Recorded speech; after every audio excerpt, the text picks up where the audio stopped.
सन्तानको विषयमा जहिले पनि छलफल हुने कुराहरूमा ज्योतिषशास्त्रको कुराहरू हुन्छ, मेडिकलको कुराहरू हुन्छ।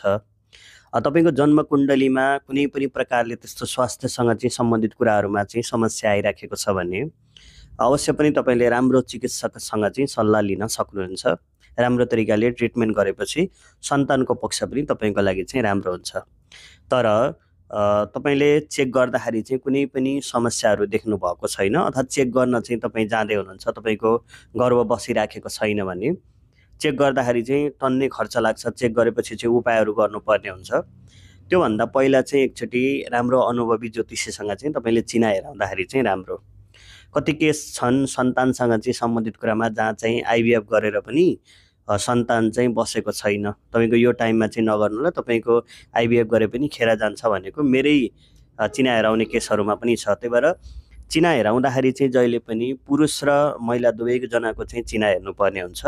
चिनाको पञ्चम स्थानको ग्रह सन्तान भाव भनेर जसलाई चाहिँ चिनिन्छ, सन्तान भावको ग्रह कस्तो स्थितिमा गएर बसेको छ, त्यो भावलाई चाहिँ कुन ग्रहले रुल गरेको छ र रुल गर्ने ग्रह चाहिँ कुन ग्रहसँग चाहिँ सम्बन्धित छ, ती सबै कुराहरू भावसँग चाहिँ विचार गर्नुपर्ने हुन्छ। पहिलो कुरा अष्टम भाव र सप्तम भावको स्थिति पनि हेर्नुपर्ने हुन्छ। श्रीमतीबाट अथवा श्रीमानबाट सुख पाउने ग्रह छ कि छैन त्यसको पनि विचार गर्नुपर्ने हुन्छ। किनकि कहिलेकाहीँ श्रीमानबाट अथवा श्रीमतीबाट सुख पाउने ग्रह नहुँदाखेरि पनि सन्तानको विषयमा पनि प्रब्लम आउँछ। त्यसको लागि पनि उपाय गर्न सकिन्छ। अष्टम भाव जसलाई चाहिँ कुण्डलीको विचार गर्दाखेरि चाहिँ तपाईँको पुरुष अथवा महिला दुइटैको चाहिँ प्राइभेट पार्टको भागहरू चाहिँ हेरिन्छ। सप्तम भावसँग चाहिँ पाठेघर इत्यादिको कुराहरूको विचार गरिन्छ भने अष्टमबाट चाहिँ तपाईँको प्राइभेट पार्टको चाहिँ भागको कुराहरू चाहिँ हेरिन्छ। त्यो भागसँग चाहिँ सम्बन्धित कुनै पनि ग्रहहरू खराब भएर बसेको छ अथवा त्यसको स्थिति चाहिँ खराब छ भने त्यसमा जहिले पनि सन्तानको विषयमा चाहिँ समस्या ल्याउने हुन्छ। केवल पञ्चम स्थानको ग्रह मात्रै नभएर पञ्चम स्थानको लागि सन्तानको लागि चाहिँ के जरुरी छ, के कारण हुन्छ त्यो पनि हेर्नुपर्ने हुन्छ। अब शुक्रको जब कुरा हुन्छ, शुक्र जन्म कुण्डलीमा प्रजनन क्षमता ल्याउने ग्रह हो। शनि ग्रह यदि सप्तममा गएर बसेको छ, अष्टमसँग चाहिँ जोडिएको छ भने त्यसले पनि समस्या ल्याउँछ। शुक्र ग्रहलाई विशेष रूपमा चाहिँ हेर्नुपर्ने हुन्छ। पञ्चम स्थानमा निचो राहु छ, पञ्चम स्थानमा शनिको स्थिति छ। कतिजना व्यक्तिको चाहिँ जन्म कुण्डलीमा पितृदोषको सम्भावना हुन्छ।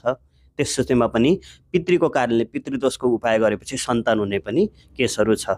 कतिजनाको जन्म कुण्डली अनुसारले डबल विवाहको योगहरू हुन्छ। पहिलो श्रीमतीबाट चाहिँ सन्तान हुँदैन भन्ने हुन्छ।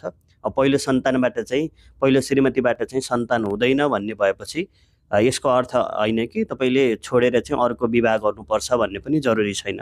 पहिलो श्रीमतीबाट चाहिँ सन्तान हुँदैन भन्ने छ भने त्यस्ता पुरुष व्यक्तिलाई चाहिँ पहिला आँखसँग विवाह गरेर फेरि श्रीमतीसँग नै विवाह गर्ने सल्लाह चाहिँ दिन्छ। पहिलो श्रीमतीसँग चाहिँ यदि सन्तान हुने ग्रह छैन, पहिलो श्रीमानबाट चाहिँ यदि सन्तान हुने ग्रह छैन भने पहिला एकचोटि चाहिँ केटीको चाहिँ पिपलसँग, केटाको चाहिँ आँखसँग विवाह गरेर त्यसपछि फेरि दुईजनाको विवाह गरेर पनि सन्तानको विषयमा चाहिँ लाभ लिन चाहिँ मिल्छ। त्यस्ता केसहरू पनि रहेका छन् जसमा चाहिँ पुरा मेडिकल चेक गर्दाखेरि चाहिँ तपाईँको सन्तानै बस्दैन, सन्तान हुँदैन, तपाईँको चाहिँ एकदमै गाह्रो छ भन्ने व्यक्तिलाई मैले चाहिँ चिना हेरेर तपाईँको सन्तान बस्छ, यतिदेखि यति टाइममा चाहिँ बस्छ भन्ने व्यक्तिको अहिले छोरी पनि उहाँले चाहिँ जन्माइसक्नु भएको छ। छोरीको चिना पनि मैले हेरिसकेको छु। अब धेरै कुराहरू चाहिँ हेर्नुपर्ने हुन्छ जस अन्तर्गत पञ्चम भाव र सप्तम भाव, अष्टम भावको विचार अनिवार्य गर्नुपर्ने हुन्छ। दशा विचार अवश्य गर्नुपर्छ। तपाईँले प्लानिङ कुन टाइममा गर्दै हुनुहुन्छ, तपाईँको सन्तान जन्मिने टाइम कुन छ, प्लानिङ कुन टाइममा चाहिँ गर्नुभएको छ, त्यो विचार गर्न पनि आवश्यक छ। अब अहिलेको समयमा विवाह गरेको 5-6 वर्ष 7 वर्षसम्म पनि सन्तान चाहिँ जन्माउँदैनन्। एउटा सन्तान नहुनुमा कारण त्यो पनि छ। यदि तपाईँको विवाह भएको छ भने महिला र पुरुषको विवाह अन्य धेरै कुराहरूलाई अहिले साइड राख्दाखेरि पनि यदि प्रकृतिले महिला र पुरुषको यदि विवाहको लागि प्रोसेस गरेको छ भने विवाहको उद्देश्य भनेको चाहिँ सन्तान प्राप्ति हो।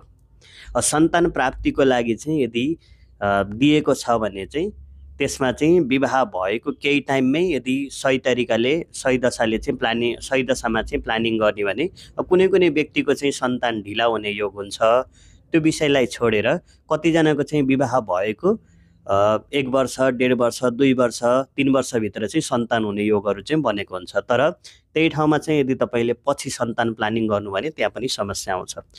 कतिजनाको मैले सन्तानसँग चाहिँ सम्बन्धित कुरामा समस्या, गर्भ खासी खेर जाने टाइपको चाहिँ योगहरू हुँदैन, तर पढाइको चक्करमा, विदेश जाने चक्करमा गर्भ स्वास्थ्य छ, गर्भमा चाहिँ केही पनि समस्या छैन, खेर जाने टाइपको पनि ग्रह छैन, तर उहाँहरूले चाहिँ आफ्नो बच्चा चाहिँ फालेको अवस्था पनि देखिन्छ, जसको कारणले चाहिँ पछि गएर सन्तानमा चाहिँ समस्या आएको पनि देखिन्छ। किनकि ग्रह अनुसारले चाहिँ तपाईँलाई दिएको छ 2टा बच्चा, तपाईँले कुनै कारणवश चाहिँ अब कतिजनाको विवाह पछि हुनसक्छ, कतिजनाको विवाहभन्दा पहिला पनि हुनसक्छ।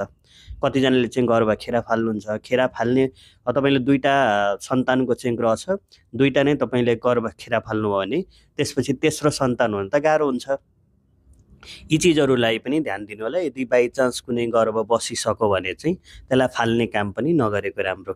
विदेश र अरू कामहरू, जबहरूको कुराहरू छोड्न भन्दा पनि तपाईँले एकचोटि बसेको कि चाहिँ गर्भ नै नबसाल्ने, यदि बसिसकेको अवस्थामा चाहिँ सकभर त्यसलाई चाहिँ नफालेकै राम्रो। किनकि तपाईँको त्यसको कारणले पनि, किनकि कुनै पनि जीव हत्याबाट चाहिँ पाप मिल्छ र पापले गर्दाखेरि पनि तपाईँलाई समस्या आउँछ। कतिजनालाई अब पाप र पुण्यको कुराहरू भनेर चाहिँ त्यो रिस उठ्ने कामहरू पनि हुनसक्छ, तर त्यो सत्य हो। सत्य चिजलाई चाहिँ लुकाएर चाहिँ अब लुकिँदैन। सत्य भनेर म सत्य छु, म झुटो छैन, मैले गलत काम गरेको छैन भनेर चाहिँ जति भने पनि त्यो भित्र मनमा चाहिँ थाहा हुन्छ। त्यही भएर यस्ता कामहरू पनि आफूले नगरेको राम्रो, जुनका माध्यमबाट तपाईँलाई जानी नजानी पाप लागोस्।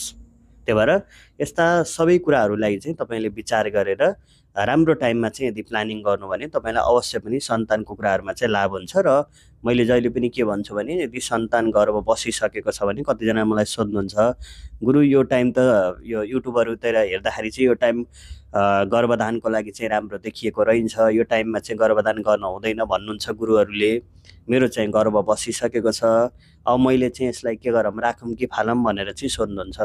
गर्भ बसिसकेको छ भने फाल्नको लागि चाहिँ कहिले पनि भगवान्ले दिनुभएको होइन, गर्भ राख्नको लागि नै दिनुभएको। त्यही भएर आफै चाहिँ कहिले पनि त्यसलाई चाहिँ त्यो जुन जन्म चाहिँ भगवान्ले चाहिँ गर्भ दिनुभएको छ, सन्तानको रूपमा चाहिँ दिनुभएको छ कुनैलाई चाहिँ, त्यसलाई चाहिँ आफैले फाल्ने कामहरू चाहिँ कहिले पनि नगर्न होला।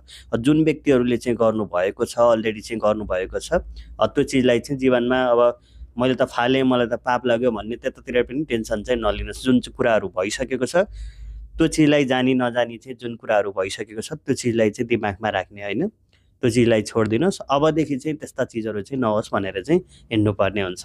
धन्यवाद।